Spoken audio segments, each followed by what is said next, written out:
At the starting of the week, at Summit Talks, you'll hear them speak. It's only Monday. Mobil di samping ini dipakai oleh Han di film Fast and Furious Tokyo Drift, teman-teman. Ini adalah Mazda RX-7 Velosyte tahun 1997. Dan sekarang mari kita ulas, kita cek. Nanti kita akan lihat eksterior mobil ini, kaki-kaki, modifikasinya apa saja, interiornya seperti apa, ada mesin apa di baliknya, dan gua akan coba mobil ini sedikit di jalanan yang sangat luas ini. Tapi sebelum itu teman-teman, jangan lupa untuk klik tombol subscribe dan loncengnya di bawah, like kalau kalian suka, dan komentar kalau ada komentar, dan share kalau kalian mau bagikan ke teman atau saudara kalian. Gue sekarang lagi ada di Pick 2 teman-teman, jadi mohon maaf kalau rambut-rambut dan segala macam itu berantakan karena anginnya sangat kencang. Oke, sekarang kita mau membahas mobil ini teman-teman. Ini adalah Mazda RX-7 tipe FD. Jadi generasi FD tahun 1997. Mungkin sebelumnya gue jelaskan sedikit teman-teman mengenai RX-7. RX-7 sendiri dibagi menjadi 3 generasi, dan generasi yang paling populer adalah 2 generasi terakhir, yaitu adalah generasi FC dan generasi FD, teman-teman. Untuk FD ini sendiri itu dimulai produksinya dari tahun 1993, dan kalau di Amerika hanya sampai 1995. Tapi di beberapa negara Asia yang lain, ini produksinya dilanjutkan sampai tahun 2002.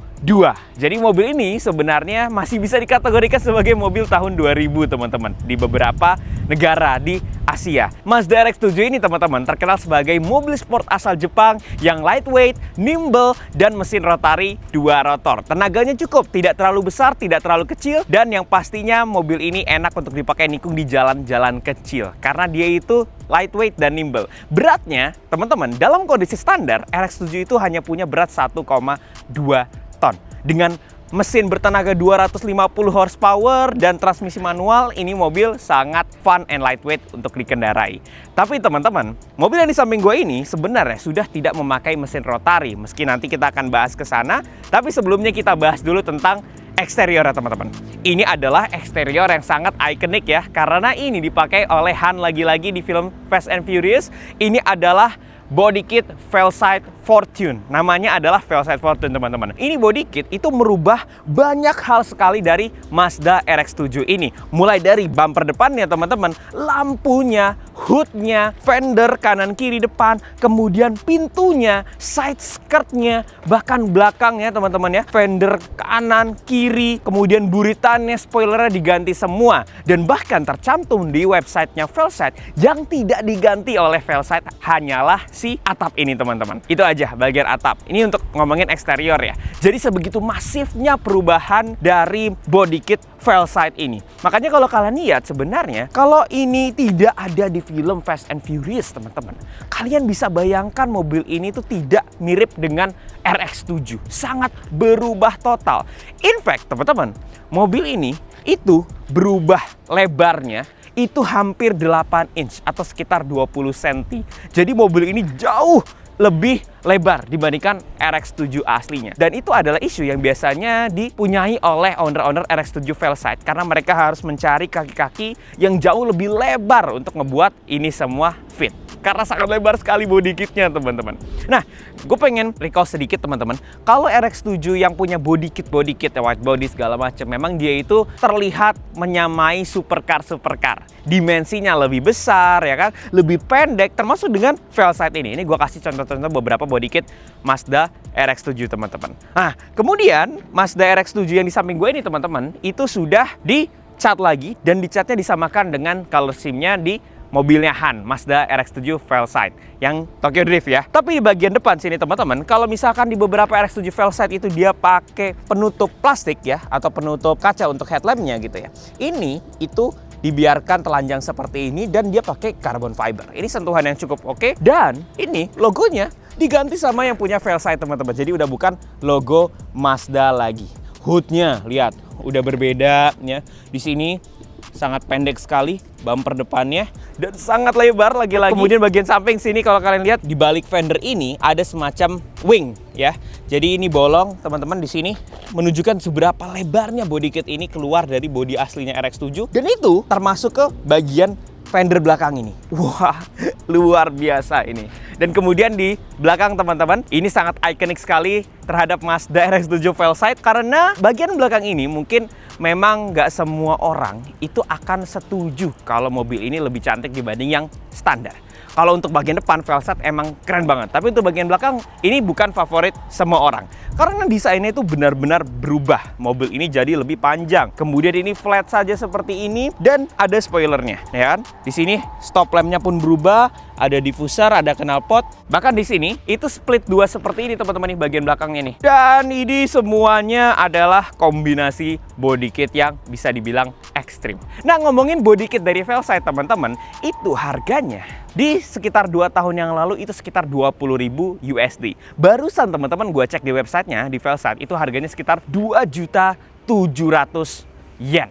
Atau 2,7 juta yen itu sekitar 270 juta. Jadi katakan aja 300 juta ya. Dan itu belum termasuk shipping dan lain-lain. Jadi untuk mendandani RX-7 kalian seperti ini, kalian harus merogoh kocek sekitar let's say 500-600 juta di atas Mazda RX-7 yang sekarang pun kondisi OEM-nya sangat-sangat mahal dan susah untuk ditemukan. Mari sekarang kita lihat kaki-kaki dari mobil ini teman-teman. Ini mobil pakai velg dari HSR Forge ring 19 lebar 9,5 ET5 dibalut dengan ban Accelera PHIR yang di depan adalah 255-35 ring 19. Di dalamnya teman-teman, di sini kalian bisa lihat kalau ada big brake kit dari Brembo, ini 6 piston dan balik lagi ke body kit Velocyte yang begitu lebarnya. Makanya mungkin pemilik dari mobil ini itu harus fabrikasi velg baru yang Forge dari HSR biar dia itu bisa fit dengan baik. Bagaimana dengan kaki-kaki belakangnya? Ini kaki-kaki belakangnya belang ya teman-teman ya. Jadi yang belakang ini teman-teman itu adalah HSR Forge juga dengan desain yang sama namun size-nya berbeda. Ini adalah velg ring 20 lebar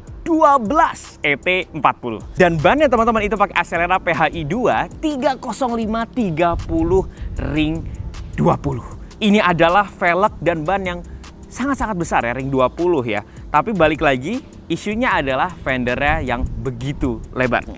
Even sebenarnya kalau kalian lihat di sini, ini masih ditambahkan lagi dengan spacer teman-teman sekitar segini untuk mengejar fitment keluar dari velg ini. Dan itu pun juga belum keluar, masih narik bannya. Jadi kalau ban ini dipasangkan yang 325, 330, 335 itu masih bisa ya dengan profil ban seperti itu ya. Dan fitment RX-7 Velocyte memang rata-rata seperti ini teman-teman. Di balik ke mesin ini teman-teman yang sudah diganti ada mesin yang bukan lagi mesin rotary.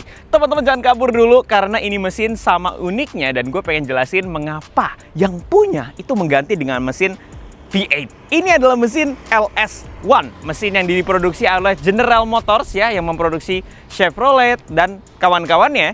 Ini adalah mesin 5.700 cc pushrod V8 naturally aspirated. Oh ya, BTW ini adalah mesin bawaan Chevrolet Corvette C5. Dan bawaannya ini mesin bertenaga 350 HP dan torsi sekitar 475 Nm. Dan karena dia pushrod, maka torsinya bisa didapati di RPM yang lebih rendah. Ini sangat kontra teman-teman dengan mesin rotary yang terkenal bahwa powernya itu berada di RPM yang cukup tinggi. Nah, kenapa diganti ke mesin LS V8 teman-teman? Cerita menarik dari ownernya bahwa mesin rotary sebelumnya itu pernah jebol dan opsi yang ditawarkan adalah rotary atau V8.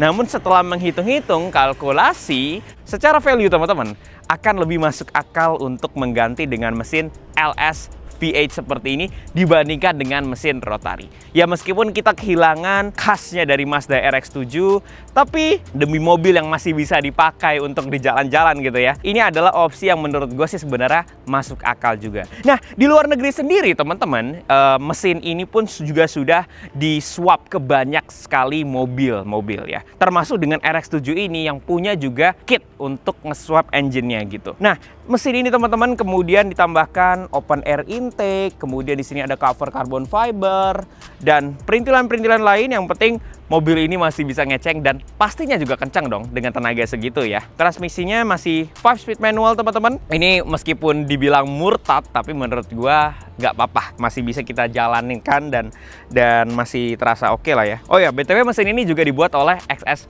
Performance.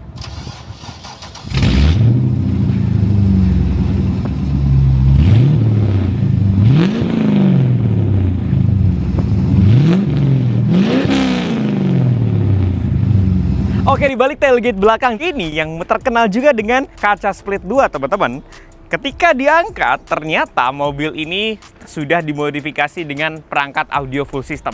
Ini dari Venom, makanya kita bisa lihat ada DSP-nya dari Pandora, ada power illuminator, ada subwoofer di bagian belakang sini karena memang yang empunya mobil ini juga berperan besar di Venom Indonesia, teman-teman. Melihat pemandangan seperti ini, itu mengingatkan gua kepada scene tuner di tahun 2000-an. Mobilnya mobil Jepang ya kan, tahun 90-an. Terus kemudian di bagian belakang ada sound system dengan corak-corak leather yang sewarna body ya, cerah, warna oranye. Jadi sangat-sangat proper scenery tersebut, teman-teman. Tapi sayangnya audionya mungkin kita tidak bisa coba karena kita harus setup juga. Sekarang mari kita masuk ke interior. Oke, sekarang mari kita masuk ke interior Mazda RX-7 FD ini. Ini adalah interior yang sangat tahun 1990. Desainnya sangat ikonik sekali dan di tahun 1990-an, teman-teman, mobil sport asal Jepang itu memang kebanyakan driver oriented. Jadi kalau kalian perhatikan, ini tilt semua itu mengarah ke driver. Bahkan ventilasi AC ini itu arahnya ke driver. Jadi tidak lurus, tidak berbagi ke penumpang, semuanya ya. Tombol-tombol, AC, hazard ya. Kemudian bahkan center console ini semuanya ngetilt arah driver. Dan di sini sebenarnya originally di Mazda FD ini ada armrest yang juga lagi-lagi itu ngetilt ke arah driver. Jadi semuanya driver oriented. Nah, satu hal lagi yang menarik dari mobil ini, teman-teman, kalau kalian perhatikan di bagian tachometer dan speedometernya itu sudah tidak lagi menggunakan original Mazda RX-7. Jadi dia itu digunakan yang khusus LS V8, teman-teman. Jadi ada oil temp, kemudian ada temperatur mesin, ada speedometer, ada tachometer. Itu semua berbeda, jadi sudah diganti. Ya, ini adalah keputusan yang sebenarnya harus mengikuti dengan keputusan mengganti mesin sebenarnya, teman-teman, agar semuanya dapat terkoneksi dengan baik. Dan tempat duduknya masih original RX-7 dan konsep dari Mazda RX-7 yang ini, teman-teman, memang dibalikan ke original. Meskipun seperti itu, ada tambahan-tambahan untuk mengakomodir audio yang sudah ditambahkan, teman-teman. Ini dari Venom. Makanya di sini kita bisa lihat ada Twitter, ya, ada speaker yang ditambahkan di situ, dan sisanya adalah mobil yang sangat sederhana karena berasal dari tahun 1990-an. Di bagian samping, teman-teman, di sini ada tulis sedikit di bagian tangan. Kemudian ini untuk membuka pintu itu handle-nya di sini, teman-teman. Dan sekarang mari kita dengar suara mesin 5700 cc V8 yang sudah dipasangkan di Mazda RX-7 ini. Teman-teman, memang ini sedikit aneh di mata kita ya, karena mobil yang begitu Jepang, kemudian ikonik dengan rotarinya, dengan brab-brab-brab-brabnya, kemudian dipasangkan mesin yang bersuara seperti mobil American Muscle. Jadi kalau kita gas dikit seperti ini, teman-teman ya, nih, dan ini semua tachometer, speedometernya juga bekerja dengan baik, dan ini bahkan speedometernya dalam miles per hour. Nah, sekarang coba kita gas dikit ya, teman-teman ya. Wow. Oke, sekarang kita akan menyetir Mazda RX-7, tapi dengan mesin LS, bukan mesin rotari. Sekarang kita nyalain dulu, teman-teman. Ini udah dikontak, mari kita starter. Ini adalah suatu fenomena yang cukup aneh, karena ketika kita nyalakan mobil ini, suaranya bukan suara Dorito, bukan suara brab-brab-brab, melainkan suara American Muscle. Gua mencoba mobil ini, teman-teman, itu tidak terlalu jauh. Jadi gue tidak mencoba ke jalan raya karena beberapa part dari mobil ini ada yang sedang tidak fit. Jadi untuk menghindari hal-hal yang tidak diinginkan gitu ya. Jadi kita hanya mencoba di area yang lebih terukur gitu, teman-teman. Nah, ternyata yang pertama kali gue rasakan, teman-teman, bahwa body kit fail side ini itu jauh lebih lebar dibandingkan dengan RX-7 biasa. Dan ini membuat mobil yang awalnya mungkin praktis, lightweight, dan nimble untuk area-area kecil ternyata menjadi lebih sulit untuk dikendarai. Itu satu. Minusnya lagi bahwa body kit fail side ini membuat mobil ini jadi tidak bisa membelok secara patah ya. Jadi tidak bisa belok secara full patah karena bagian roda depan itu akan bergesekan dengan fender gitu. Nah, misalkan kita muter seperti ini, itu bagian fendernya atau bagian bannya itu jadi ngerap, teman-teman. Nah, seperti itu.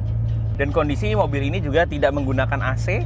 Jadi dalam pengetesan ini, dalam review ini, gue hanya bisa untuk bukan bukan driving experience, tapi benar-benar first driving experience. Nah teman-teman, ini adalah RX-7 kedua yang sebenarnya gua tes, yang sebenarnya gua coba. Yang pertama pakai mesin rotary dan Bridgeport single turbo, dan itu jauh lebih intimidatif teman-teman. Yang dimaksud adalah rotary itu ketika Bridgeport kemudian dia itu single turbo, itu bener-bener lag-nya sangat banyak, berebet, dan powernya itu nggak bisa muncul secara enak. Sementara ketika diganti LS seperti ini, mobil ini jadi terasa lebih daily drivable. Jujur teman-teman. Jadi ketika kita masuk gigi 1, kita lepaskan, mesin V8 itu punya terlalu banyak torsi. Bener-bener ini idle seperti mesin diesel teman-teman.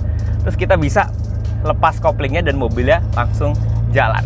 Nah, bagaimana kalau tarikannya? Tapi dari stats yang ada di 250 HP standarnya jadi naik ke 350, ini mungkin lebih kencang dibandingkan RX-7 standar.